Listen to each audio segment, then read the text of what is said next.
वज़ीर-ए-आज़म शहबाज शरीफ की Pakistan super league के लिए टीमों के ऑक्शन के मरहले की कामयाबी पर पाकिस्तान क्रिकेट बोर्ड को मुबारकबाद।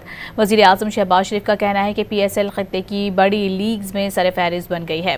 इससे मुल्क में खेलों के रौनकें बहाल होंगी। 2 नई टीमों की शमूलियत ने सुपर लीग में एक नई रूह फूंक दी है। नई टीमों में बैरूनी सरमायाकारी पाकिस्तान सुपर लीग की बैनुल-अक़वामी सतह पर मकबूलियत और कामयाबी का मुंह बोलता सबूत है।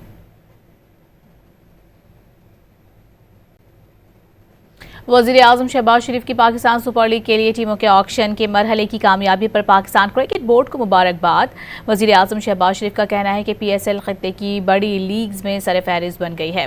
इससे मुल्क में खेलों के रौनकें बहाल होंगी। 2 नई टीमों की शमूलियत ने सुपर लीग में एक नई रूह फूंक दी है।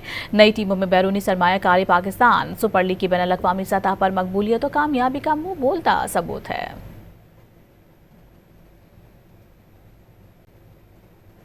वज़ीर-ए-आज़म शहबाज शरीफ की पाकिस्तान सुपर लीग के लिए टीमों के ऑक्शन के मरहले की कामयाबी पर पाकिस्तान क्रिकेट बोर्ड को मुबारकबाद। वज़ीर-ए-आज़म शहबाज शरीफ का कहना है कि PSL खित्ते की बड़ी लीग्स में सरफहरिस्त बन गई है। इससे मुल्क में खेलों के रौनकें बहाल होंगी। 2 नई टीमों की शमूलियत ने सुपर लीग में एक नई रूह फूंक दी है। नई टीमों में बैरूनी सरमायाकारी पाकिस्तान सुपर लीग की बैनुल-अक़वामी सतह पर मकबूलियत और कामयाबी का मुंह बोलता सबूत है।